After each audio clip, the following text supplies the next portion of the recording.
ముముక్షు వ్యవహార ప్రకరణం రెండవ కథ. సదేహముక్తి విదేహముక్తి. శ్రీ వశిష్ఠ మహర్షి. పూర్వం ఉక్తం భగవతా యజ్ఞానం పద్మజన్మనా సర్గాదౌ లోకశాంత్యర్థం తదిదం కథయామ్యహం. ప్రియ శిష్య రామచంద్ర, పూర్వం సృష్టి ప్రారంభంలో బ్రహ్మదేవుడు జగశాంతి కోసమై ప్రవచించిన ఆత్మతత్వ శాస్త్రమును నీ ముందు ఉంచబోచున్నాను, శ్రద్ధతో విను. శ్రీరాముడు. హే భగవంతుడా, వశిష్ఠ మహర్షి, మనం మోక్షశాస్త్రంలో ప్రవేశించే ముందు నాకు ఉన్న ఒక సందేహం నివారించ ప్రార్థిస్తున్నాను. శుకదేవుడు విదేహముక్తి పొందినట్లు విశ్వామిత్ర మహర్షి చెప్పియున్నారు. అతని తండ్రి, గురువు, మహామతి, సర్వజ్ఞుడు అయిన ఈ మన వ్యాస మహర్షి ఎందుకు విదేహముక్తి పొందలేదు? శుకుడు మాత్రమే ఎందుకు పొందాడు? తత్వజ్ఞానమునకు విదేహముక్తియే ఉత్తమ ఫలితము కదా. శుకయోగి యందు గల ప్రత్యేకత ఏమిటి? వశిష్ఠ మహర్షి. ఓ రామ, సూర్యుని వలె స్వయం జ్యోతి స్వరూపుడగు ఆ పరమాత్మ యొక్క చైతన్య శక్తి లేక చిత్ప్రకాశంలో కాంతి రేణువు వలె అనంత సంఖ్యలో బ్రహ్మాండాలు లేచి ప్రవర్తించి లీనమైపోతున్నాయి. ఈ వర్తమాన క్షణంలో కూడా త్రైలోక్యములలో స్వర్గ, మర్త్య, పాతాళములలో కూడిన బ్రహ్మాండములు ఇసుక రేణువుల వలె లెక్కింప అలవి కాదు. అదేవిధంగా ఇక ముందు కూడా ఆ పరమాత్మ అనే మహాసముద్రంలో ప్రపంచ తరంగాలు అసంఖ్యాకంగా లేచి లయించబోతున్నాయి. అట్టి ఈ జగత్తులు అనే రేణువులందు ఇది సత్యమే అను బుద్ధితో ఈ మాయామయులైన జీవులు ప్రవర్తిస్తున్నారు. అయితే జీవన్ముక్త పురుషులకు మాత్రం ఇందలి అసత్యత్వమంతా అవగతం అయ్యే ఉంటుంది. అందుచేత ఇదంతా వారికి స్వప్నతుల్యంగానే ఉంటుంది. అట్టి స్వప్నము వంటివే అయిన ఈ బ్రహ్మాండములలో అంతర్గతమయ్యున్న ఈ దేహాదులు కూడా నశ్వరము అనగా నశించపోవునవి, స్వప్నతుల్యము, అసత్తుల్యము, వాస్తవానికి లేనట్టివి అయి ఉన్నాయి. ఇట్టి దేహాదులు కలిగి ఉండుటలో లేక లేకుండుటలో విశేషమేమున్నది? ఆత్మతత్వము చక్కగా ఎరిగిన జ్ఞానుల దృష్టిలో జీవన్ముక్తులకు వచ్చిన లోటేమీ లేదు.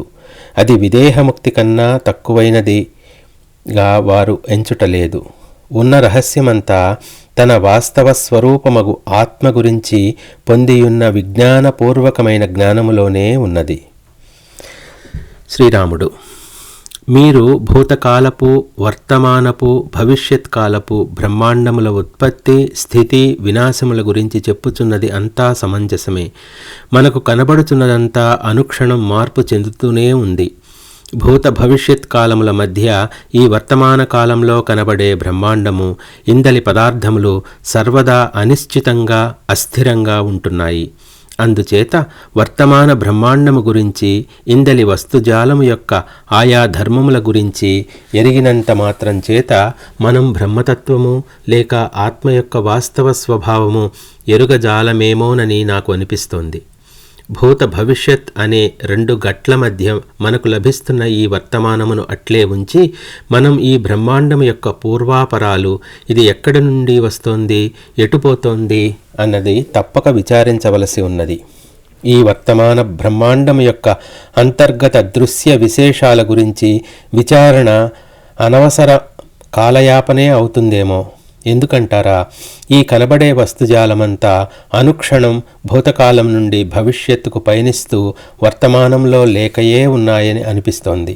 ఎప్పటికప్పుడు భూత భవిష్యత్తులచే కప్పివేయబడుతూ ఉన్నట్టి ఈ వర్తమాన క్షణిక దృశ్య ప్రపంచమును మనం ఎంత తరచి చూచినా ఇది మనకు కావలసిన ఉత్తమ అవగాహనను ప్రసాదింపజాలదు. శ్రీ వశిష్ఠ మహర్షి. ఓహో, తత్వగ్రహణ సమర్థమైనట్టి నీ సూక్ష్మబుద్ధికి మెచ్చాను. అయితే భూత భవిష్యత్ వర్తమానములు, ఈ బ్రహ్మాండములు, ఈ వ్యవహారమంతటిలో ఒకానొక మిథ్యాత్వమును మిథ్యాత్వము అజ్ఞానముచే సత్యమైన దాని వలె ప్రవర్తించుచున్నది. అందుచేత నీ 2 ప్రశ్నలు దృష్టిలో ఉంచుకొని నేను చెప్పబోవు సమాధానం విను. కారణదేహమే ఆయా ధర్మములను అనుసరించి ప్రత్యేగాత్మ, తత్వం, జీవుడు, శరీరి మొదలైన పేర్లతో చెప్పబడుతోంది. అది ఏ తత్ అనగా అది, సహా అనగా అతడు, సోహం స్వస్వరూపాత్మ ఇత్యాది పదములచే ఉద్దేశించబడుతోంది.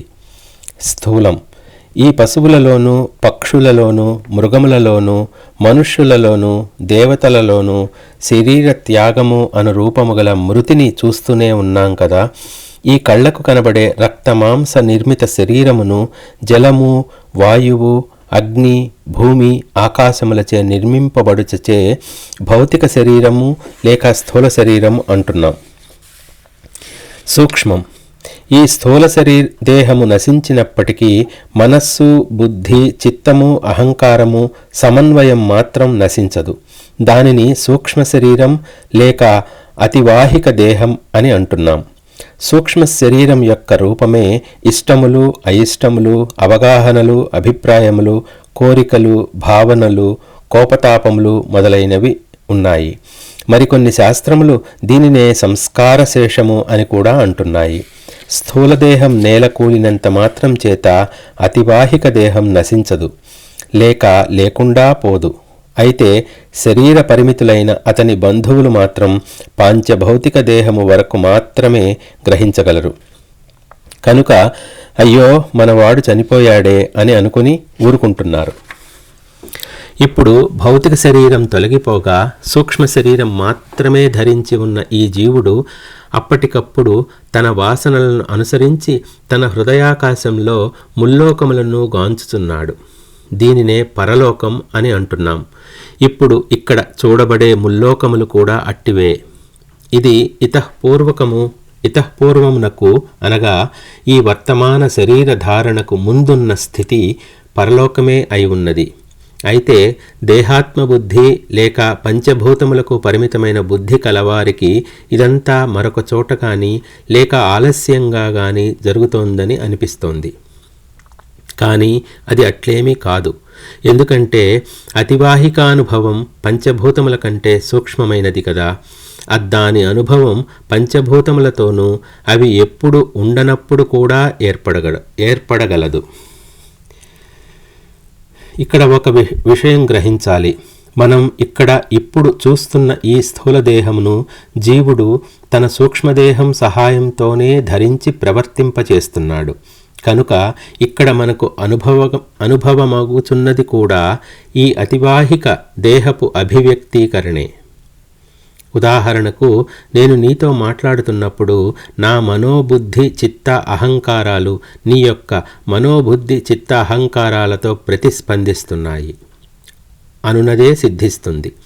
అంతేగాని భౌతిక పదార్థములు జడములు అయి ఉన్న చెవులు నోరు మాట్లాడుకోలేవు కదా. ఇంతవరకు గ్రహించావు కదా. ఇప్పుడు మనం మరొక విషయానికి వద్దాం.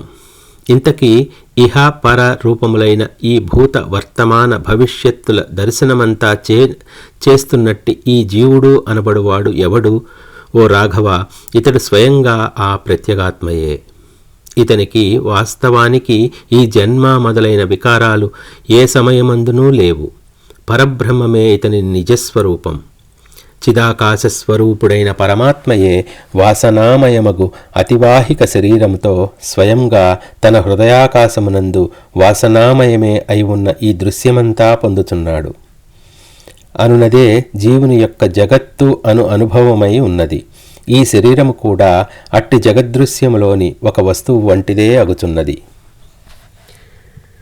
ఈ విధంగా ప్రతి ప్రాణి తన చిత్తములోని వాసనలను లేక సంస్కారములను అనుసరించి తాను భావించి వాంఛించు అనుభవమునకు అనుకూలమైన ఉపాధులు పొందుతూ త్యజిస్తూ ఉంటున్నాడు. అయితే ఈ జీవుడు విజ్ఞానమే అనగా ఎరుక తన స్వరూపముగా కలిగి ఉన్నాడు. అతడు దేనినైతే ఇది ఈ విధమైన సత్యము అని సంకల్పిస్తున్నాడో అది అట్లే అతనికి సత్యమైన అనుభవమై ప్రాప్తించుచున్నది. అందుకే ఈ జీవుడు సత్యసంకల్పుడు అని కూడా చెప్పబడింది. అట్టి ఈ జీవుడు ఈ భౌతిక దేహం త్యజించడం జరిగినప్పుడు లేక మరణించినప్పుడు అతని మానస నగరంలో ఏ ఏ కోర్కెలు అగ్రగణ్యంగా ఉంటాయో వాటిని అనుసరించి అందుకు తగినట్టి ఉపాధిని పొందుతున్నాడు. అప్పుడు ఇతడు పుట్టాడురా అని జనులు అనుకుంటున్నారు.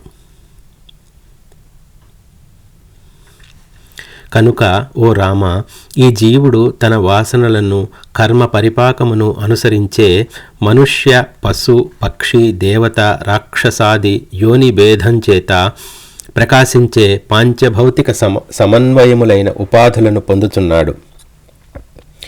దీనిని బట్టి ఈ దృశ్య విషయమై ఒక చమత్కారం గమనించావా?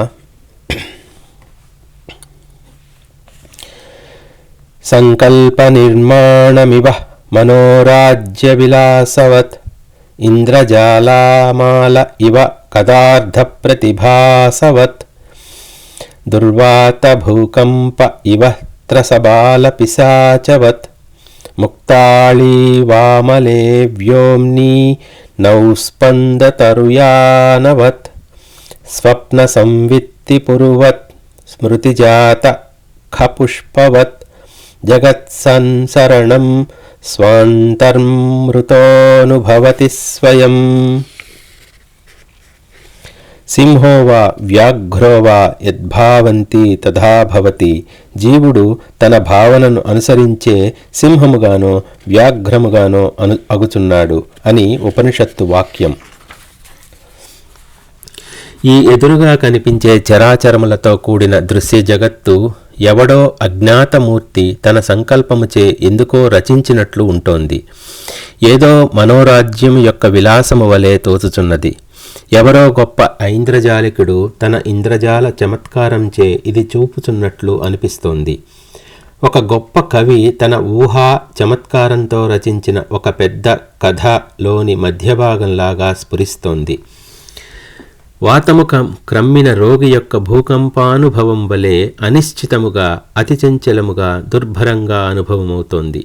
ఒక బాలుడు ఏదో పిశాచం కథ విని నిద్రించి అర్ధరాత్రి మెలకువరాగా కనులు తెరిచి ఎదురుగా కథలోని భూతమును భ్రమచే చూచుచున్నట్లు కనిపిస్తోంది. తనకు తానే కల్పించుకొనిన భ్రమచేత ఆకాశంలో ఏవేవో ఆకారములు తోచుచున్నట్లు భ్రమ కలుపుతోంది. నౌకలో ప్రయాణించే వానికి ఒడ్డున ఉన్న చెట్లు అర్ధచంద్రాకృతిలో కదులుచున్నట్లు ప్రాప్తిస్తోంది. ఒకడు స్వప్నంలో అనేక వస్తువులను చూచున్నట్లు, మరొకడు తన స్మృతి పథంలో ఎక్కడో చెప్పగా విన్న ఆకాశ పుష్పం గాంచున్నట్లు ఈ జగత్తు ప్రత్యక్షమై ఉంటోంది. కనుక రాఘవ, ఇదంతా మిథ్యయై చూచువాని యొక్క కల్పనా మాత్రమై స్వయముగా ఏదీ కానిదై ఉన్నది. అయితే తన అజ్ఞానము చేతనే ఈ జీవుడు మిథ్యారూపమగు ఇట్టి జగత్తును తాను శరీరము కలిగి ఉన్నప్పుడు లేనప్పుడు కూడా తన హృదయాకాశమునందు స్వయంగా గాంచుచున్నాడు. అనగా మృతుడు ఇట్టి ఈ జగదృశ్యమును తన అంతరంగాకాశంలో తనకు తానే స్వయంగా అనుభూతపరుచుకొనటం జరుగుతోంది. ఇట్లు దేనిచేతను నిర్దేశించబడజాలని ప్రత్యేగాత్మ స్వరూపుడే అయినట్టి ఈ జీవుని సమ్ముఖమునకు ఈ శరీరములు స్వకీయ అనుభూతి రూపంగా మాటిమాటికి వస్తున్నాయి, పోతున్నాయి. అట్టి రాకపోకలు గల దేహములు ఒకప్పుడు ఒకే విధంగా, మరొకప్పుడు విభిన్నములుగా ఉంటున్నాయి. అనగా ఒకప్పుడు పూర్వ సంస్కారములన్నీ అట్లే ఉంటున్నాయి, మరొకప్పుడు పాత సంస్కారములన్నీ లయించగా క్రొత్తవి వచ్చి చేరుచున్నాయి. ఇట్టి అనుభవం మనమందరం ప్రత్యక్షంగా ఈ లౌకిక దైనందిన జీవితంలో కూడా చూస్తున్నాం. అభిరుచులు, అభిప్రాయాలు, నమ్మకములు మొదలైనవి ఎప్పటికప్పుడు మారిపోతూ కొత్తవి సంచరించుకొనుటలేదా? ప్రతి జీవి పుట్టినప్పటి నుండి ఈ దేహము త్యజించే లోపులో అనేక కర్మలు చేసి వాటి వలన తనకు తానే తన పరలోకములను తయారు చేసుకుంటున్నాడు. తాను కలిగియున్న వాసనల వలన కొన్ని దేహాలు, ఆ దేహముల వలన మరికొన్ని వాసనలు, ఆ వాసనల వలన మరలా పురుష, పశు, పక్షి దేహాలు, ఈ విధంగా అరటి స్తంభంలోని మట్టల వలె ఈ సంసార వ్యవహారమంతా పొందుతున్నాడు. అయితే రామ, వాస్తవమైనట్టి ఆత్మదృష్టిచే లేక శరీరీ దృష్టిచే చూచినప్పుడు ఈ బ్రతికి ఉన్న వారికి కానీ, శరీరం త్యజించిన వారికి కానీ అందరూ స్వతహాగా చైతన్యమే రూపముగా కలవారొకటిచే ఈ పంచభూతముల సమావేశము, ఈ సృష్టి క్రమములు లేనే లేవు. అయినప్పటికీ ఈ జీవునకు ప్రపంచ భ్రాంతి తప్పుటలేదు. లేనిది ఉన్నట్లుగా భ్రమింపచేయుటయే ఈ జగత్తు యొక్క వైచిత్ర్యము. ఈ జగత్తు అను మాయానాటకమంతా అనాదిగా సిద్ధించియున్న అవిద్య చేతనే నడుపబడుతోంది.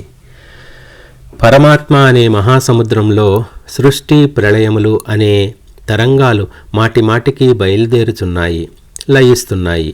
అందులో కొన్ని గుణములు, క్రమములు మనస్సు యొక్క అనుభవం దృష్ట్యా ఒకే రకంగా ఉంటున్నాయి, కొన్ని వేరువేరుగా ఉంటున్నాయి. ఇక నీకు ఎదురుగా కనిపిస్తున్న ఈ దృశ్యమునకు వద్దాం. ఈ సృష్టి అంతా మాయారచితమే అయినప్పటికీ నీ యొక్క బోధ కొరకు ఆద్యంతములు లేనట్టి దీనిని నా దృష్టి ప్రసరించగలిగినంత వరకు పరిశీలించి నేను చూస్తున్నది చెబుతున్నాను, విను. ఈ సభకు వేంచేసి ఉన్న వ్యాసుడు నాకు 32వ బానిగా కనిపిస్తున్నాడు. అందులో మొదటి 12 మంది ఆకృతిలోనూ చరిత్రలోనూ సమానులు. వారందరూ ఆత్మతాదాత్మ్యము దృష్ట్యా కొంత అల్పజ్ఞులే. ఇక 13వ వాని వంశము మాత్రము భిన్నమైనది. భవిష్యత్తులో కూడా ఎందరో వ్యాస వాల్మీకాదులు జన్మించనున్నారు. వారిలో కొందరి శరీరములు ఆకృతులు పూర్వము ఉన్నట్లే ఉంటాయి, మరికొందరి దేహములు వేరువేరుగా ఉంటాయి. మరెందరో మనుష్యులు, దేవతలు, దేవర్షులు మొదలైన వారంతా ఇతఃపూర్వంలాగానే ఒకే కాలంలో జన్మించి ఒకే కాలంలో జీవించనున్నారు. ఈ వర్తమాన బ్రహ్మయుగంలో ఇది 72వ త్రేతాయుగం. ఇట్టి బ్రహ్మయుగములు ఇతఃపూర్వం ఎన్నో గడిచిపోయాయి, ఇంకా ఎన్నో గడిచిపోనున్నాయి.